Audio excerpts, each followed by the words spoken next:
3월 12일 오후 1시 1분, 바로 트럼프 대통령의 철강 알루미늄 관세 발효가 시작된 시각입니다. 대미 수출 차질이 현실화된 가운데 시장에서는 기회다 위기다 말이 갈리고 있는데요. 어떤 제도인지 또 어떤 영향을 미치는지 지금 바로 만나보시죠. 오늘부터 고율 관세가 부과되면서 많은 것들이 변화했습니다. 기존엔 관세 없이 쿼터제를 적용을 했던 게 이제는 쿼터 없이 25% 고율 관세가 적용이 되는 건데요. 한국산 철강에만 적용됐던 쿼터제라는 건 할당된 수량 이내에서는 낮은 관세율을 적용을 하고요. 해당 수량이 초과하면은 높은 관세를 적용합니다. 업계에서는 확실히 이번 철강 관세 효과를 두고 첨예한 대립을 좀 보이고 있는데요. 먼저 긍정적인 부분부터 함께 체크를 해보시죠. 원래 철강 쿼터제는 세부 품목별로 수출량이 정해져 있었습니다. 그래서 해당 수출량이 채워지면은 그 양을 넘겨서 수출하는 게 어려웠는데 이제 쿼터제가 폐지되면 품목별 수출 제한이 없어지고요. 이로 인해서 탄력적인 수출량 조절이 가능해집니다. 그러니까 장기적으로 봤을 때 기회라는 입장이라고 긍정적 영향에서 좀 분석을 했고요. 그렇다면 부정적 효과를 우려하는 쪽 입장까지 좀 짚어보겠습니다. 이번에 25% 관세 부과로 인해서 미국산 철강 가격 경쟁력이 높아지면 미국산의 수요가 늘어날 수밖에 없겠죠. 이렇게 되면 한국산의 가격 경쟁력이나 아니면은 수익성 저하를 우려할 수밖에 없습니다. 특히나 우려되는 부분은 지난해 한국의 대미 철강 수출 비중이 13%, 높은 비중을 차지하기 때문에 타격이 불가피하다는 입장입니다. 또 최근에 발표된 추가적인 중국의 철강 이슈까지 좀 짚어보도록 하겠습니다. 중국이 대규모 철강 감산 계획을 발표했습니다. 그간 밀어내기 방식으로 저가 철강을 공급하던 중국이 미국의 관세 압박을 받으면서 한 발짝 물러난 건데요. 연간 5만 톤 감산이 전망이 되고요. 해당 5만 톤 같은 경우에는 작년에 한국 생산량 무려 80%에 해당이 됩니다. 그동안 중국산 저가 물량 공세에 신음해왔던 국내 철강업계 입장에서는 반가운 소식인데요. 철강업계의 실적 개선 가능성으로 이어질 수 있다는 긍정적인 전망까지 나왔습니다. 이에 한때 급등세를 보였던 철강업계였는데요. 올해 철강 업종의 전망까지 좀 짚어보도록 하겠습니다. 증권가를 포함한 주요 기관에서는 상당히 입장이 달랐는데요. 먼저 하나투자증권과 한국무역협회에서는 관세 적용에도 불구하고 오히려 수혜가 예상된다면서 긍정적인 입장을 제시를 해줬습니다. 하지만 키움증권과 한국신용평가에서는 단기적인 잡음 그리고 1조 원이 넘는 비용, 상당한 양의 비용이 좀 부담이 된다면서 부정적으로 전망을 했습니다. 이와 관련해서 우리 정부 측에서는 우리 산업부는 실무 협의체를 통해서 관세 문제를 논의하기로 한 만큼 우리 산업 피해를 최소화하는 방안을 모색한다고 굳건한 정부 측 입장을 전달했습니다. 관련해서 좀 체크를 해보시면 오늘 증시의 주인공 반도체와 화장품에 조금 밀리긴 했지만 그래도 견조한 수급을 바탕으로 철강 금속주들이 상승을 좀 주도해줬던 하루였습니다. 그래도 관련주 내에는 계속해서 꾸준히 수급이 들어오는 점 함께 체크를 해보시면 좋을 것 같고요. 오늘 고려아연과 포스코홀딩스가 오늘장에서 6% 넘는 오름세를 보이기도 했습니다. 지금까지 이슈 브리핑 전해드렸습니다. 자, 하루의 경제 주식 마무리. 오늘의 경주마 주제는요, 철강이 되겠습니다. 오늘 오후 1시 1분부터 우리 한국에게도 부과된 미국발 수입 철강 25% 관세 발효. 이에 대한 현장의 목소리 더 자세하게 알아보도록 하겠습니다. 정은미 산업연구원 선임 연구위원 전화로 연결되어 있습니다. 연구위원님 안녕하십니까? 네, 안녕하세요. 정은미입니다. 네, 오늘 예고했던 대로 철강 알루미늄 관세가 발효가 됐습니다. 이제 한국산 철강, 미국산에 비해서 가격 경쟁력이 떨어진다고 하던데 가격이라는 벽을 뛰어넘기 위해 철강 업계는 지금 어떤 방안을 좀 구상 중인지 궁금합니다.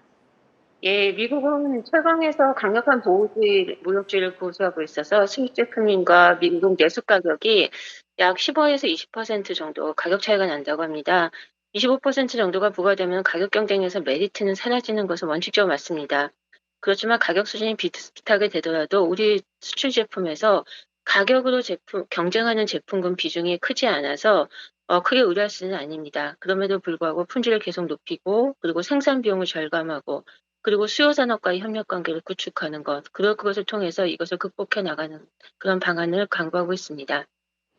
가격보다는 이제 품질로 승부를 보겠다라는 건데 그런데 관건은 또 미국향 수출 쿼터제입니다. 이 쿼터제가 해제가 되면 한국에겐 오히려 좀 기회인 상황인 건가요? 어떻게 보십니까? 예, 그동안 쿼터제로 인해서 글로벌 시장에서 가격 조건이 가장 좋은 미국에 대한 철강 수출에 제약이 있었기 때문에 물량 제한이 풀리는 것은 업계로서는 기회로 보고 있습니다. 철강업계가 미국에 수출하는 품목 중에 가격의 영향을 크게 받지 않는 품목이 두 종류가 있습니다. 첫 번째는 미국에서 수요에 비해서 공급이 절대적으로 부족한 품목입니다. 자동차용 강판이나 또는 배터리용 니켈 도금 강판 또는 석도 강판 등이 있습니다. 이들 품목은 미국 내 수급이 타이트했기 때문에 수출이 안정적으로 계속 이루어질 것으로 예상하고 있습니다. 미국의 현지 수요 산업 그리고 기업과의 긴밀한 협력 관계를 유지하는 것이 필요합니다. 다음으로는 미국이나 다른 경쟁국에 비해서 한국산 철강 제품이 가격이나 그리고 품질 경쟁력을 갖는 경우입니다. 에너지용 강관이나 현강 그리고 구조용 강관이 있습니다. 트럼프 정부에서 인프라나 또는 에너지 부분 투자 확대를 하면서 단기적으로 수요가 굉장히 좋아질 것으로 예상을 하고 있습니다. 따라서 우리 수출도 늘어날 것으로 보입니다. 이들 제품은 25% 관세를 부과해도 경쟁국은 물론이고 미국산에 비해서도 우리 제품이 가격 경쟁력을 유지할 것으로 보여서 수출 확대가 예상됩니다. 에너지용 강관, 현강, 구조용 강관, 그리고 고급 선재, 일반 관 등이 있습니다. 다만 시황이 좋은 미국의 이들 품목에서 자칫 큰 폭으로 수출 확대로 이어지면은 수입 모니터링을 계속 강화하는 미국이 한국에 대해서 추가적인 제재 수단을 강구할 가능성도 있습니다. 따라서 기업들은 협회와 그리고 통상부처 등과 긴밀하게 협력해서 지속 가능한 수출 전략을 수립하고 그리고 준수해야 할 것입니다. 네, 그리고 또 어제는 중국 양회가 폐막을 했는데요. 중국 정부가 일찌감치 철강 감산 계획을 밝힌 상황입니다. 저가 공세 완화로 국내 철강 업체는 좀 또 추가적으로 숨통이 트일 수 있을까요? 예, 그렇게 기대합니다. 근데 국제철강협회가 2025년 세계 철강 수요를 2024년에 비해서 1.2% 늘어날 것으로 전망했습니다. 낙관적인 전망입니다.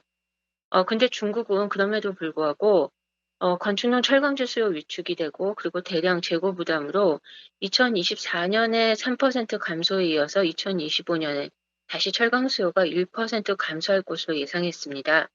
따라서 중국이 감산 계획을 밝히는 것은 당연한 조치라고 보입니다. 그런데 철강 산업에서 설비 과잉은 여전히 전 세계적인 그런 구조적인 문제가 되고 있습니다. 과잉 설비에서 생산되는 철강 제품이 저가 수출로 이어지고 그리고 불공정 경쟁으로 인해서 주요국의 산업 피해와 덤핑, 반덤핑 제소 증가로 나타나고 있습니다. 이 모든 현상이 대부분 중국에서 비롯되었습니다. 2024년 현재 세계 철강 설비가 24.8억 톤으로 추정되고 있습니다. 그중에 중국이 46%인 11.4억 톤을 보유하고 있습니다. 중국이 생산을 만약에 줄인다라고 하더라도 세계적으로 과잉 설비가 5억 톤, 5억 5천만 톤에서 2025년에는 6억 톤이 넘을 것으로 예상이 되고 있습니다. 결론은 중국이 감산을 하더라도 저가 공세로 인해서 경쟁 환경 왜곡은 어느 정도 줄일 것으로 예상할 수 있습니다. 그렇지만 과잉 설비가 여전하고 그 대부분이 중국에 있기 때문에 언제든지 중국이 생산과 수출을 늘릴 수 있는 위험 요인은 여전히 잠재되어 있고 국내 시장에서 생산을 늘리거나 가격이 다시 좋아지거나 이런 것들까지 기대하기는 조금 어렵습니다. 다만 수입을 어느 정도 억제할 수 있다라는 것, 억제가 아니라 수입의 원천이 조금 약화될 수 있다라는 부분에서 숨통이 트일 텐데요. 그럼에도 불구하고 반덤핑 관세 부과 등의 제도적 장치는 마련하는 것은 여전히 필요하다고 생각합니다. 네, 알겠습니다. 일단 수입은 어느 정도 좀 제한할 수 있겠지만 중국산 수입품을 어느 정도 설비 시설이 여전히 있기 때문에 그것이 완전히 좀 제압을 할 수 있을지 여부는 좀 우리가 지켜봐야 된다라는 말로 정리를 해보겠습니다. 연구위원님 오늘 말씀 고맙습니다. 예, 고맙습니다. 자, 고로 이 같은 철강 관세 부과 이슈에 따라 우리 기업들은 또 어떤 반응을 보일지 자세히 알아보도록 하겠습니다. 일단 우리 부장님, 네. 박경상 부장님, 오후 1시 1분을 기해서 이제 미국이 관세 전쟁의 신호탄을 쐈습니다. 우리 철강, 알루미늄, 파생 상품까지 다 해당이 되는 거죠? 네. 그러니까 예를 들어 테니스 라켓, 아, 그런 예, 거예요? 혹은 헬스에서 쓸 수 있는 사이클, 우와. 라든지 그렇게 예를 들어서 되겠네요. 에어컨 등 파생 제품에 다 포함이 된다고 하니까 뭔가 그쪽 산업에서는 일부 위축이 되는 건 맞을 것 같아요. 하지만 이제 연구원님께서 말씀하신 것처럼 이게 지금 각 국가별로 다각도로 협력을 해야 되는 것도 맞고 중국에서 감산이 되고 있으니까는 우리 쪽 경쟁력도 나오는 것도 맞습니다.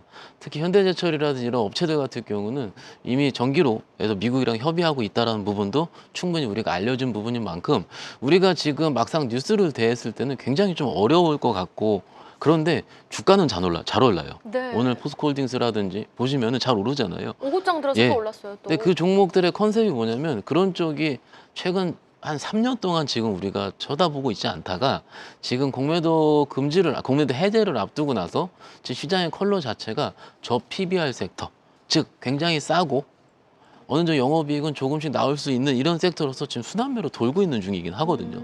그러니까 우리가 주식 측면에서 봤을 때는 그냥 내용을 봤을 때는 조금 이거 좀 쳐다보고 해야 되겠다라고 생각을 하지만 막상 시장 컨셉이 이렇게 바뀌고 있는 게 현실이긴 합니다.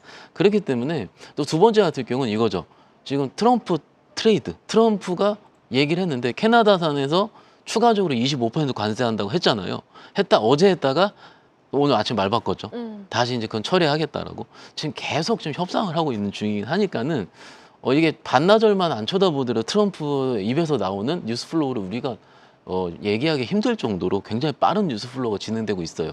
어찌됐든 결론적으로 이쪽도 어떻게 보면 협상의 일종 부분인 건 우리가 지금 알고 있는 중이긴 하니까 조금 더 뭔가 휘둘리지 말고 좀 본질을 좀 지켜보자라는 게 맞을 것 같습니다. 네, 알겠습니다. 자, 그렇다면 지금 쿼터제 폐지까지 확정이 된 상황 속에서 우리 철강업체들의 긴장감은 가져갈 수밖에 없는 상황이긴 맞거든요. 이사님은 우리 국내 철강 기업들의 좀 부정적인 타격이 예상되십니까? 그래도 좀 여기에서 또 기회를 노려볼 수 있다고 보십니까? 네.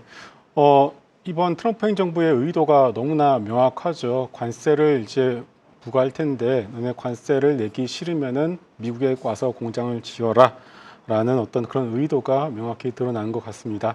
현대제철 같은 경우는 이미 미국 진출을 선언을 한 상황이고요. 포스코홀딩스의 경우에도 이렇게 압박이 들어온다라면 어느 정도 어떻게 액션을 좀 취할지는 좀 지켜볼 문제인 것 같습니다. 다만 우리가 항상 그렇지만은 이제 악재가 나왔을 때 주가가 어떻게 반응하는지를 먼저 보실 필요가 있는데요. 어떻습니까? 주가가 오히려 올랐습니다. 포스코홀딩스는 6% 가까이 좀 올라가는 그런 모습을 보여주고 있죠. 대표적으로 이 두 개의 종목, 현대제철도 그렇고요, 포스코홀딩스도 그렇고 정말 오랫동안 쉬어갔었던 종목입니다. 바닥 종목이 악재가 나왔는데 악재에 민감하게 반응하지 않고 오히려 상승으로 대응했다라는 것 자체는 역시나 주식 투자 입장에서 봤을 때는 대부분의 모든 악재들을 사선 반영했다라고 보셔도 될 것 같습니다. 그 얘기는 이제 바닥 시그널이다. 바닥 시그널이 점점 강해지고 있다. 이렇게 해석을 할 수가 있겠고요. 또 하나는 좀 좋은 모멘텀도 많이 있습니다. 뭐냐면은 얼마 전에 이제 독일이 그동안의 어떤 재정 적자의 준칙을 깨고 700조 원이 넘는 좀 상당히 큰 규모의 금액을 갖다가 이제 좀 쓰기로 결정하지 않았겠습니까? 그러면서 유럽에서 있는 유럽의 최대 최강 회사인 아르셀로미탈이 상당히 급등하는 그런 모습이 나왔고 동시에 우리나라의 포스코홀딩스도 올라가는 그런 모습이 나타났거든요. 결국 이 얘기가 뭐냐면은 독일이 인프라 투자를 통해서 재정을 이제 쓰기로 결정을 했고 더 나아가서 또 이제 뭐가 있죠? 바로 이제 우크라이나 재건에 대한 어떤 모멘텀이 남아 있습니다. 오늘 새벽이죠. 사우디에서 미국과 우크라이나가 이제는 어느 정도 합의를 했고 공은 러시아로 넘어갔습니다. 시간의 문제이지 우크라이나 재건도 이제는 점차 다가오고 있는 문제이죠. 그렇다면은 물론 이제 미국에서 어떤 수업이 되는 그런 부분도 있겠습니다만 미국 외에서 철강에 대한 수요 역시도 만만치 않게 올라오고 있기 때문에 그런 것들을 종합을 해본다라면은 지금 이 상황 자체가 우리나라 철강주들에 있어서는 그렇게 나쁜 상황은 아니다라고 보시면 될 것 같습니다. 네, 알겠습니다. 자, 그렇게 또 트럼프 대통령이 관세 관련해서 말을 뭐 하루아침에 이랬다 저랬다 자꾸 바꾸니 이번 철강 관세 부과 여파도 우리는 좀 지켜볼 필요가 있다라고 말씀해 주신 박현상 부장님. 그러면 트럼프 입에서 나온 이 알래스카 가스관 사업 있잖아요. LNG 사업 관련해서 또 철강주가 좀 기대해 봄직한 포인트는 없는지 궁금해요. 일단 나쁘진 않은 것 같습니다. 일단 지금 시세는 유지되고 있고요. 아까 세아제강이라든지 기타 여러 종목들이 유지가 되고 있는데 지금 높아요, 종목들이. 최근에 한 2주 정도 계속 올랐기 때문에 그런데 저희가 어떤 직원들, 어떤 전문가한테 물어보시더라도 추세가 유지되면서 꾸준한 종목들이 지금 나쁘다고 하는 사람들은 없을 겁니다. 그만큼 시장에서는 관심이 많이 있기 때문에 왜냐하면 이런 철강주들의 경우는 아까 말씀드린 것처럼 일단 저평가입니다. 저평가여다가 LNG 프로젝트라는 이런 뭔가의 트리거가 붙은 거죠. 오늘도 철강주는 아니긴 하지만 동성화인텍이라는 종목이 LNG죠. 이 종목이 증권사에서 목표가 상향, 이 LNG 프로젝트에 꽤 많은 도움이 될 것이다 라는 것 때문에 오늘 장중에 10% 이상 급등이 나왔던 건 보셨을 거예요. 결론적으로 이런 종목들이 높은데 더 추가적으로 움직일 거면은 LNG 관련 뉴스플로우가 첫 번째, 개별 종목이 움직일 거면은 아시다시피 개별 목표가 상향에 대한 증권사 보고서 이런 것들이 추가적으로 필요한 상황이긴 합니다. 그렇기 때문에 지금 뭔가 지금 무조건 높기 때문에 사야 된다 이런 말씀을 보다는 아마 뉴스플로우가 조금 더 잔잔하게 진행될 가능성은 크기 때문에 일단 예의주시하시되 하지만 너무 높을 때 쫓아가는 운은 범하지 않으셨으면 좋겠다라고 같이 말씀드릴 수 있겠습니다. 네, 알겠습니다. 또 미국 철강 회사들이 한국산 저가 덤핑으로 지속적 타격을 입는다는 의견서를 트럼프 행정부에 제출했다라는 소식이 전해진 가운데 지금 최소 25% 관세를 거론한 상황이거든요. 4월 상호 관세 결정 영향에 좀 타격을 줄까요? 어떻게 보십니까? 네, 우리가 어떻게 알겠습니까? 이제 가봐야지 알 것 같고요. 이제 뭐 트럼프 행정부 많이 알고 있을 것 같습니다. 근데 다만 우리가 이러한 상황 자체를 우리나라 정부가 모르지는 않습니다. 그래서 이미 이런 것들 때문에 우리나라 정부가 어느 정도 협상을 진행을 하는 것으로 알고 있기 때문에 일단은 우리나라 정부를 한번 믿어보시고요. 일단 결과가 나오게 되면은 그것을 가지고 대응을 하시면 될 것 같은데 다만 이제 확실하게 말할 수 있는 것은 지금은 어떠한 웬만한 악재가 나오더라도 좀 철강주들 같이 이런 바닥에서 슬슬 올라오는 종목들의 경우에는 그렇게 주가가 밀리지는 않을 것 같습니다. 그렇기 때문에 일단은 지금 상황에서 철강주들을 들고 계시는 분들의 경우에는 그냥 쭉 가져가시면 될 것 같습니다. 네, 알겠습니다. 자, 트럼프 대통령의 오락가락 행보가 지금 여전한 상황에서 오늘도 밤사이 뉴욕 증시에서 트럼프 대통령 계속 말 바꿨잖아요. 그럼 이런 변동성은 계속 우리가 염두에 둬야 되는 게 맞는 거죠?